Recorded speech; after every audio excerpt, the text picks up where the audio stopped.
আমন্ত্রণ দেশ জনপথ লাইভে, সঙ্গে আছি আমি সাইনা ইসলাম। 4 দফা দাবিতে রাজধানীর কাকরাইল মোড়ে অবস্থান করছেন জগন্নাথ বিশ্ববিদ্যালয়ের শিক্ষক শিক্ষার্থীরা। সেখানে আছেন আমাদের সহকর্মী সাইফুর রহমান তুহিন। সরাসরি যুক্ত হব তার সঙ্গে। তুহিন, আপনি সকাল থেকে সেখানে রয়েছেন, সেখানে এখন কি অবস্থা দেখতে পাচ্ছেন, কি বলছে শিক্ষার্থীরা, জানাবেন।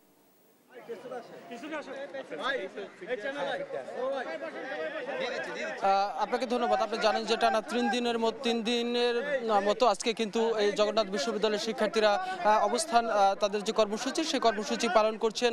আমরা দেখেছি যে সকাল থেকে কিন্তু শিক্ষার্থীরা তাদের যে আজকে নির্ধারিত কর্মসূচি অর্থাৎ 10টার পরে তাদের প্রাক্তন শিক্ষক এবং বর্তমান যে শিক্ষার্থীরা রয়েছেন তারা মিলে এখানে কিন্তু একটু সমাবেশ করবেন এবং সেই সমাবেশ তারপরে কিন্তু তারা গণ অন্বেষণে যাবেন, এমন কিন্তু তথ্য আমরা কিন্তু গতকাল কি জানিয়েছিলেন। সেই হিসাবে কিন্তু আজকে শিক্ষার্থীরা এখানে এসেছেন এবং শিক্ষকরাও আসছেন এই মুহূর্তে। অর্থাৎ শিক্ষক সমিতির সাধারণ সম্পাদক তিনি আনুষ্ঠানিক একটি ব্রিফ করছেন যে আসলে তাদের আন্দোলনের গতিবিধি কি হবে, কিভাবে কি আন্দোলন করতে চান, এই বিষয়গুলো নিয়ে কিন্তু তিনি ব্রিফ করছেন। আমরা একটু সরাসরি সেখান থেকে একটু শুনে নিতে চাই যে আসলে স্যারের বক্তব্য। শ্রদ্ধ চিত্তে জগন্নাথ বিশ্ববিদ্যালয় পরিবারের পক্ষ থেকে আপনারা যারা আমাদেরকে কভার করার জন্য ক্লান্ত পরিশ্রম করছেন, আমি আপনাদের সকলের প্রতি আবারও আমাদের সশ্রদ্ধ কৃতজ্ঞতা প্রকাশ করছি। সাংবাদিক ভাইরা, এই দেশ আমাদের মাতৃভূমি এই বাংলাদেশে প্রত্যেকটা নাগরিক তার নাগরিকের মর্যাদা প্রত্যাশা করে। আপনাদের মাধ্যমে আমি বর্তমান আমাদের ইন্টারিম যে সরকার আছে, জাতির প্রত্যেকটা মানুষের বিবেকের কাছে প্রশ্ন ছুটতে চাই। 14, 15, 16 আজকে তৃতীয় দিন অতিবাহিত হচ্ছে। আমার সন্তানরা এখানে খোলা আকাশের নিচে 2টি রাত অতিবাহিত করেছে। আমরা আমাদের ন্যায্য কিছু দাবি নিয়ে বর্তমানে আমাদের রাষ্ট্রীয় সর্বোচ্চ যিনি অভিভাবক তার মনোযোগ আকর্ষণ করতে এসেছিলাম। দুর্ভাগ্য, সরকারের পক্ষ থেকে এ পর্যন্ত কোনো সুস্পষ্টভাবে সেটা নিরসন করা হয়নি। আমরা সবাই জানি যিনি বর্তমানে প্রধান উপদেষ্টার দায়িত্ব পালন করছেন উনি শান্তিতে নোবেল বিজয়ী একজন ব্যক্তি। তো শান্তিতে যদি নোবেল বিজয়ী উনি হয়ে থাকে, এই দেশের প্রতিটি সেক্টরে শান্তি নিশ্চিত করা উনার দায়িত্ব। আজকে 3 দিন ঢাকা শহরের প্রাণ কেন্দ্র, এই 3 দিকের রাস্তাটি আমাদের শিক্ষার্থীদের জড়ো হওয়ার কারণে জনদুর্ভোগের কারণ হয়েছে, এটা আমরা জানি।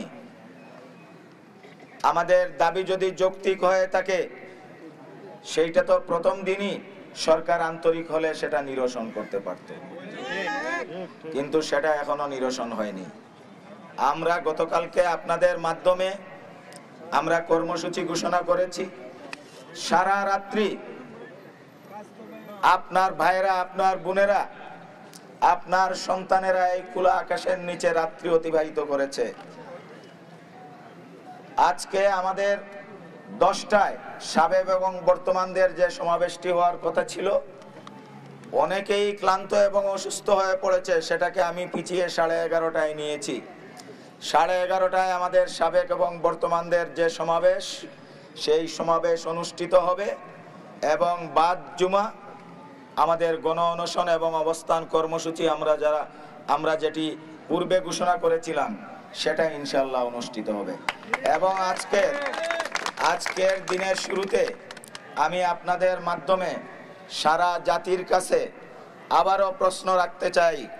জগন্নাথ অবহেলিত, বঞ্চিত, নিষ্পেষিত, এটা ঐতিহাসিকভাবে সত্য।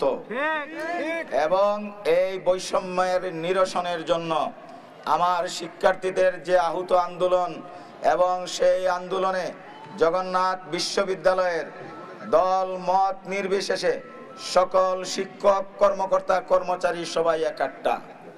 সুতরাং আমাদের দাবি, আমরা যা দাবি করেছি পূর্ণাঙ্গ রূপে সেই দাবি মানতে হবে।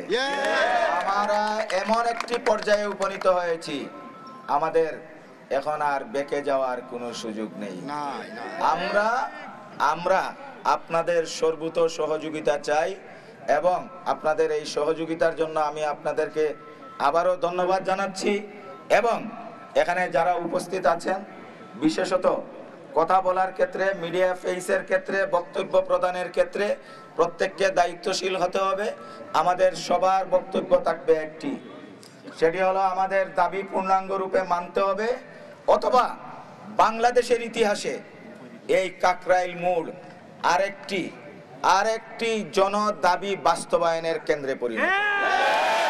আমরা এখান থেকে এক চুল পরিমাণ সরব না।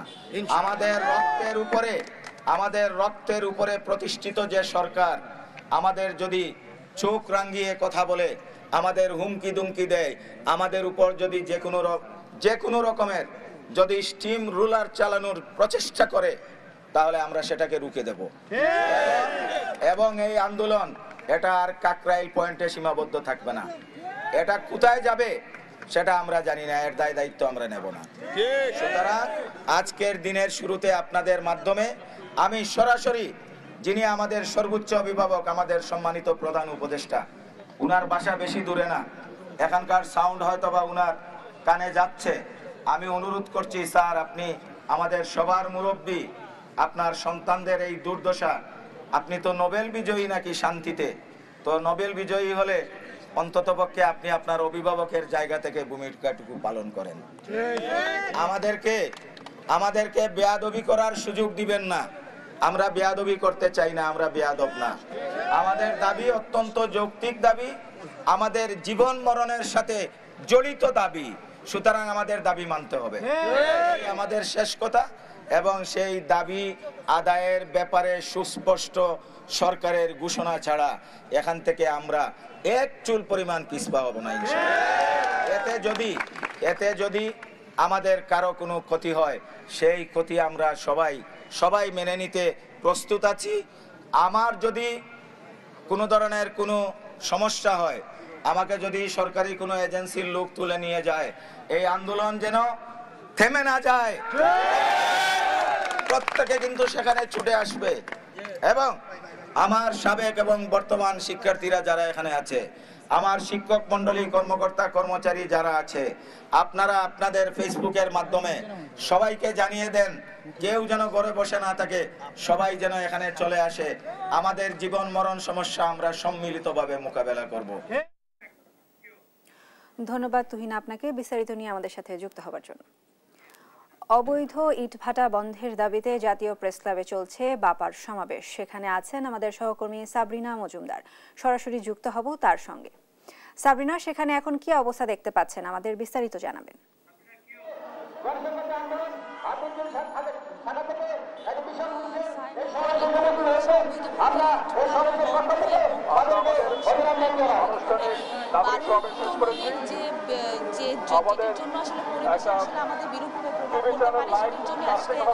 বাংলাদেশ পরিবেশ আন্দোলন যে বাপা, সেখানে যে প্রতিনিধিরা যারা আছেন তারা হচ্ছে সভাপতি, যুগ্ম সাধারণ সম্পাদক এবং যারা আছেন তারা হচ্ছে এখানে প্রেস ক্লাবের সামনে একটি সমাবেশের আয়োজন করা হয়েছে। তারা হচ্ছে বক্তব্য রাখছেন। আমরা যদি এখন এখানে দেখাতে চাই যে এখানে কিন্তু আসলে তারা প্রতিনিধিরা যারা আছেন তারা ওখানে এসেছেন এবং তারা বলছেন যে এখানে যেভাবে হচ্ছে অবৈধভাবে ইট ভাটা যে কার্যক্রম যে চালাচ্ছে সেটা কিন্তু আইনের আওতায় থাকার পরও সেখানে কিন্তু আইন ভঙ্গ করে তারা আসলে এটা করছে এবং সেখানে কিন্তু সরকারের কোনো উদ্যোগ নেওয়া হচ্ছে না। এবং তারা বলছেন যে হচ্ছে এটির বিরুদ্ধে তারা হচ্ছে ব্যবস্থা যদি না হয় তারা পরবর্তীতে আসলে আন্দোলন চালিয়ে যাবে। এবং এখন যদি আসলে আমরা বাপারই হচ্ছে সাধারণ সম্পাদকের সাথে একটু কথা বলি, তাহলে হচ্ছে স্যার এখানে যে আপনারা যেখানে আছেন আজকে সমাবেশ করছেন, সেখানে আসলে আপনাদের দাবি দেওয়া কি এবং এই দাবি দেওয়া পূরণ না হলে আসলে আপনারা কোন কার্যক্রমে আসলে করবেন? ধন্যবাদ। আজকে আমরা দেখেছেন যে সারা বাংলাদেশে যে অবৈধ ইটভাটা রয়েছে সে অবৈধ ইটভাটাগুলো অবিলম্বে হলো বন্ধ করতে হবে এবং সরকার যে নীতি গ্রহণ করেছে যে সরকারি যে কার্যক্রমে ব্লক ইট ব্যবহার করা যে কার্যক্রম হাতে নিয়েছে সেটা যেন দ্রুত বাস্তবায়ন করে এবং সরকারি সকল কর্মকাণ্ডে এই যে অবৈধ ইটভাটাগুলো থেকে ইট না নিয়ে সরকারি পরিবেশ বান্ধব যে ইট রয়েছে সেই ইট যেন ব্যবহার করে, এটা আমাদের প্রথম দাবি। কারণ আমরা দেখেছি বায়ু দূষণের প্রায় 15 থেকে 20% যে বায়ু দূষণ হয় তার সরকারি হিসাব মতে যে এটার বায়ু দূষণ হয় ইটভাটার মাধ্যমে। ফলে ঢাকার চারপাশে যদি আমরা দেখি আজকে বড় গতকালকে বৃষ্টি হয়েছে, তারপরেও আমরা দেখেছি বিশ্বের শীর্ষে আছে আমাদের ঢাকা শহরের বায়ু। ফলে আমরা অবিলম্বে যে অবৈধ প্রায় 7000-এর মতো ইটভাটা রয়েছে সরকারি হিসাব মতো সেগুলো বন্ধ করতে হবে এবং বিকল্প হিসাবে ব্লক ইট তৈরির কারখানাগুলোকে সরকারি অনুদান অথবা তাদের পৃষ্ঠপোষকতায় তাদেরকে উৎসাহিত করতে হবে। এটা আমাদের ইটভাটা নিয়ে আমাদের বক্তব্য। এবং এই ইটভাটাগুলোকে আমরা দেখছি সারা বাংলাদেশে কৃষি জমি এবং লোকালয়ের পাশে সেই লোকালয় থেকে যেন ইটভাটাগুলো না অবৈধ ইটভাটা করা যাবে না, আবার কৃষি জমির পাশে কোনো ইটভাটা করা যাবে না। এবং কৃষি জমিতে যে ইটের যে মাটি সেগুলো হলো কৃষির উপরিভাগের যে উর্বর পানি মাটিটা রয়েছে সেটা নিয়ে ব্যবহার করা হয়। অবিলম্বে যে কৃষি সংরক্ষণ আইন রয়েছে সেটার বাস্তবায়ন করতে হবে এবং কৃষি জমি থেকে কোনোভাবেই মাটি উত্তোলন করা যাবে না। ধন্যবাদ সাইনা, আপনি যেমনটি শুনছিলেন আসলে এখানে যে অবৈধভাবে ইটভাটা বন্ধ, কৃষি জমি ধ্বংস করার যে সমাবেশটি চলছে সেখানে কিন্তু এখানে যে প্রতিনিধি সাধারণ সম্পাদক বা যারাই আছেন তারা বলছেন যে এটি আসলে পরিবেশ বান্ধব, পরিবেশের জন্য হুমকি কারণ হতে পারে, এই জন্য তারা এই সমাবেশ চালিয়ে যাবেন। তো এখন পর্যন্ত এই ছিল সর্বশেষ। সাইনা, ধন্যবাদ সাবরিনা আপনাকে। বাপার সমাবেশের বিস্তারিত নিয়ে সংযুক্ত ছিলেন আমাদের সহকর্মী সাবরিনা। সপ্তাহান্তে নিত্যপণ্যের বাজার পরিস্থিতি জানাতে যুক্ত হচ্ছেন আমাদের সহকর্মী HAH হিমেল ও চট্টগ্রাম থেকে আজিজা হক পায়েল। শুরুতেই যাব হিমেলের কাছে। হিমেল, বাজারে কি পরিস্থিতি দেখছেন এবং কোন কোন পণ্যের দাম বেড়েছে বিস্তারিত নিয়ে জানাবেন।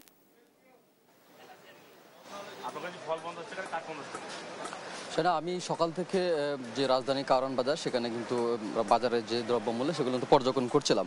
আমরা যেটা দেখছি যে এখানকার যে সবজি আছে সেই সবজিগুলোর দাম কিন্তু পূর্বের তুলনায় যথেষ্ট সহনীয় পর্যায়ে আছে।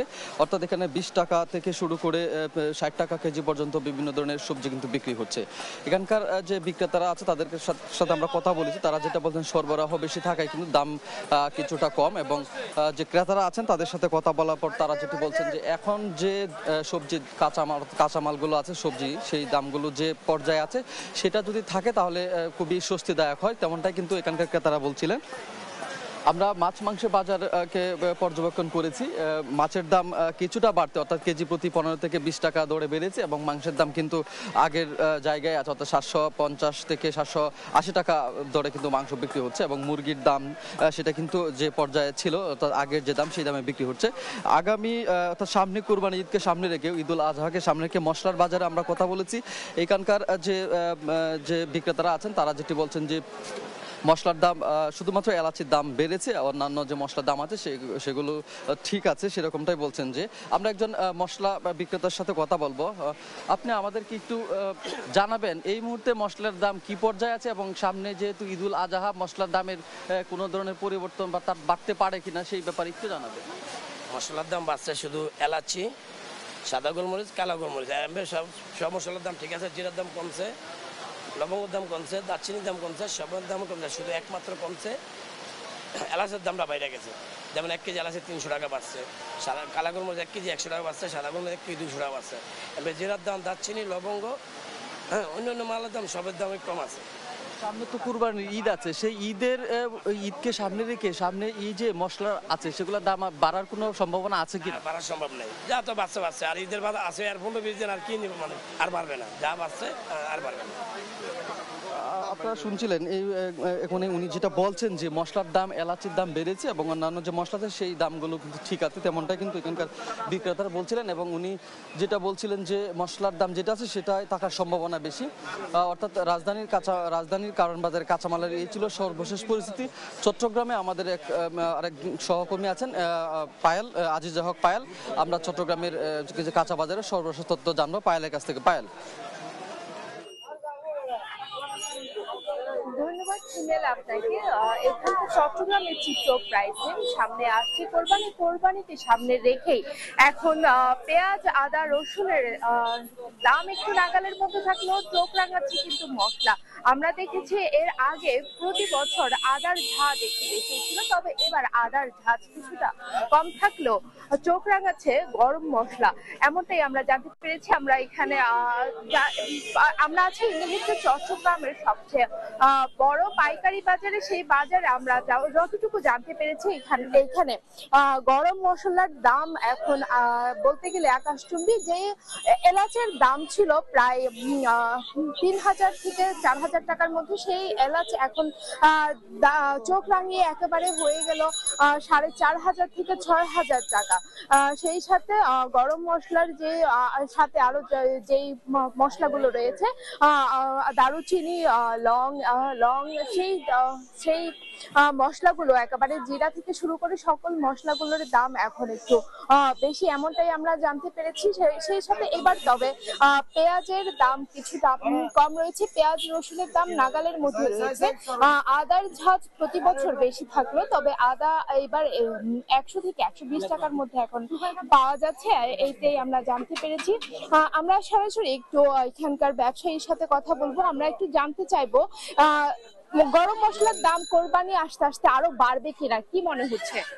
না, আশা করি বাড়ার তো কোনো উপায় নেই, কারণ যা বাড়ার তো বাড়ি গেছে, কোরবান তো আর প্রতি শীঘ্রই আসতেছে, আশা করি বাড়বে না। এখন কত টাকার মধ্যে পাওয়া যাচ্ছে গরম মশলা? গরম মশলা সব তো মিক্স না, আলাদা আলাদা দাম, আলাদা আলাদা দাম।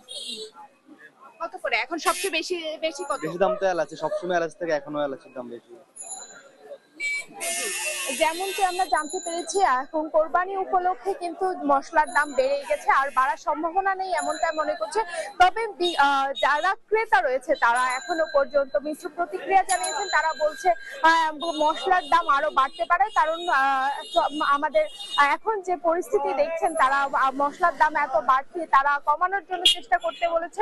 তারা সিন্ডিকেটদেরকে একটু সিন্ডিকেটদের ভঙ্গ করে একেবারে হাতের নাগালে আনার চেষ্টা করতে বলেছে। এখানকার যারা কর্তৃপক্ষ রয়েছে তাদেরকে দৃষ্টি আকর্ষণ করার কথা জানিয়েছেন। এমনটাই চলতে থাকলে মধ্যবিত্তদের মাংসের পাশাপাশি গরম মশলা জোগাড় করতে কষ্টসাধ্য হবে, এমনটাই মনে করছেন। এই ছিল চট্টগ্রামের বাজার থেকে সর্বশেষ আপডেট। চায়না। ধন্যবাদ পায়েল আপনাকে। রাজধানীর কারওয়ান বাজার ও চট্টগ্রামের বাজার পরিস্থিতি নিয়ে জানাচ্ছিলেন আমাদের সহকর্মী হিমেল ও পায়েল।